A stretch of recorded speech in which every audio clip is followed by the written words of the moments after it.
जय हिंद, नमस्कार। Met channel पर आपका बहुत बहुत स्वागत है। आज हम लोग क्लास 10th सोशल साइंस सामाजिक विज्ञान का सेट बी इसका सोल्यूशन करेंगे ना। सेट बी पहले कर रहे हैं, सेट ए और सी आप लोगों को बहुत जल्द आज ही इस चैनल पर देखने को मिल जाएगा। तो चैनल को सब्सक्राइब करके रखना और अपने दोस्तों के पास ज़रूर शेयर कर देना, ठीक। और आपका पेपर कैसे बना कमेंट सेक्शन पर बताना। चलिए स्टार्ट करें। प्रश्न 1, सही विकल्प चुनिए। क्या बोला है? वास्तविक अर्थ विकास का वास्तविक अर्थ क्या आय से या जीवन प्रत्याशा से, साक्षरता दर से या उपर्युक्त सभी? तो इसमें तो साफ साफ पता चला उपर्युक्त सभी होगा, क्योंकि आय से भी है, जीवन प्रत्याशा से भी है और साक्षरता दर से भी है। मिट्टी के प्रकार का निर्धारण किससे होता है? सब जानते हो, भू आकृति से ही होगा। इसका तीसरा नंबर, लंबे समय से रासायनिक उर्वरकों के प्रयोग से भूमि की उर्वरता क्या होगी? बढ़ेगी या स्थिर रहेगी? कम होगी या कभी बढ़ती है तो कभी स्थिर रहती है? इसमें कोई ऑप्शन सही नहीं है आपका, सी ऑप्शन यानी कि सा, कम होगी। रासायनिक उर्वरक का प्रयोग करोगे तो क्या होगा? भूमि की उर्वरता बढ़ थोड़ी ना जाएगी, या वहीं का वहीं थोड़ी ना रहेगा, उसकी उर्वरता घटेगी केमिकल से, ठीक। 4 नंबर, रूसी क्रांति का जनक जानते हो कौन है? लेनिन। 90% तक मानसिक विकास किस उम्र में हो चुका होता है? तो ये आपका 3 वर्ष आ जाएगा, ठीक। चलिए अगला हो तो गया क्या? 5। चलिए खाली स्थान पर आते हैं।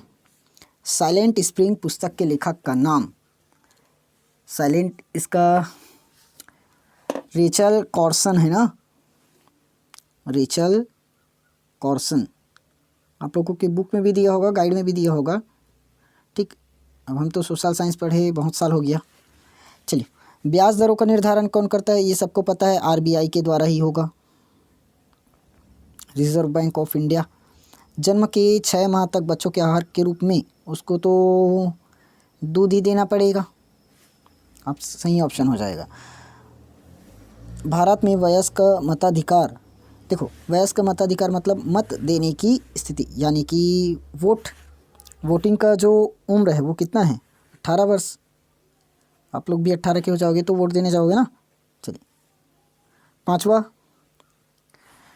गांव और नगर के बीच की इकाई को क्या कहते हैं?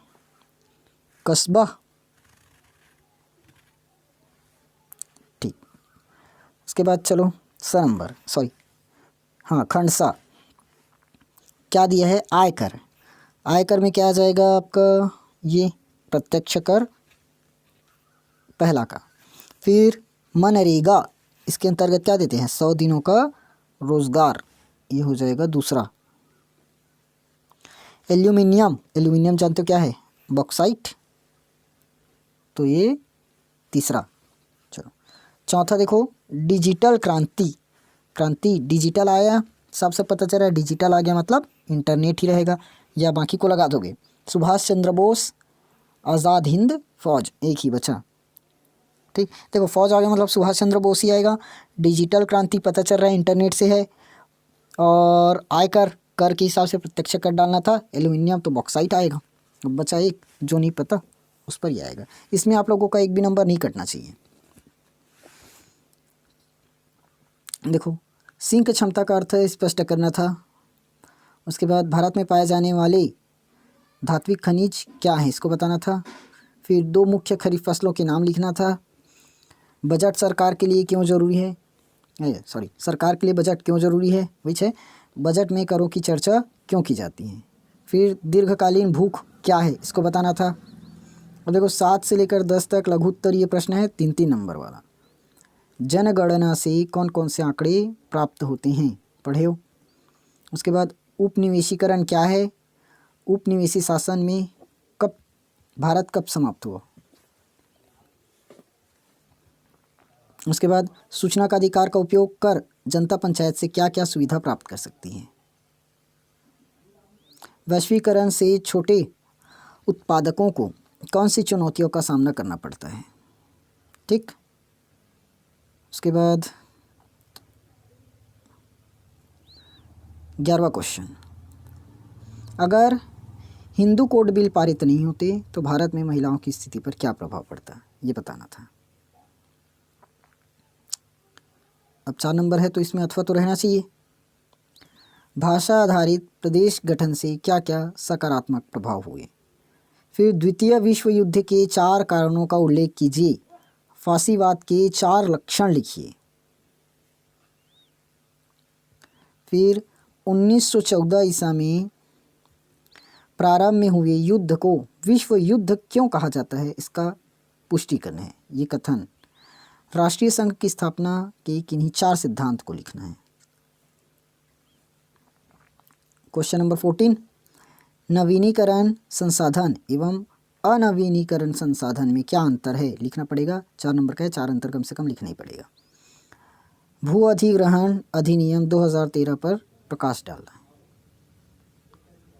क्वेश्चन नंबर 15, निःशस्त्रीकरण की आवश्यकता क्यों है, सामाजिक आंदोलन की प्रमुख विशेषताएं लिखना है। 16, ऋण किसे कहते हैं, ऋण के लिए शर्तें जैसे ब्याज दर, समय, जमानत, गिरवी आदि की आवश्यकता क्यों होती है।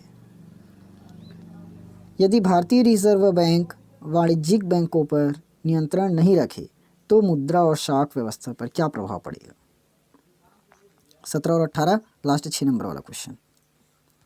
देखो, मुद्रित माध्यम और टीवी के संप्रेषण में आप क्या समानता और अंतर देख पाते हैं, इसको बताना है। जनसंचार माध्यमों के लाभ और हानि लिखना है। Question number 18, question number 18, Bharat के राष्ट्रपति की शक्तियां और उसके कार्यों की संक्षेप में विवेचना करनी है, इनकी संक्षेप में पूरा वर्णन करना है। इसका अथवा क्वेश्चन देख लेते हैं। भारतीय लोकतंत्र में प्रधानमंत्री एक धुरी के रूप में काम करता है, वह मनमानी नहीं करे और तानाशाह न बने। इसको किन किन तरीकों से सुनिश्चित किया गया है, ये बताना था। ठीक, क्वेश्चन बहुत अच्छा आया था। आप लोग कितना बनाए, आप लोग के ऊपर है, तैयारी के ऊपर है, कितना तैयारी किए थे। ठीक, और ऑप्शनल क्वेश्चन तो पूरा बता दिया गया है। आप लोग कमेंट सेक्शन पर ज़रूर बताना कि कितना क्वेश्चन आप लोग बना कर आए। ठीक, चलिए, ए और सी सेट आप लोगों को बहुत जल्द ही मिल जाएगा। तब तक आप लोग चैनल को सब्सक्राइब करके रखिए और सबके पास शेयर कीजिए, और अगर सोल्यूशन अच्छा लगा तो लाइक कर देना।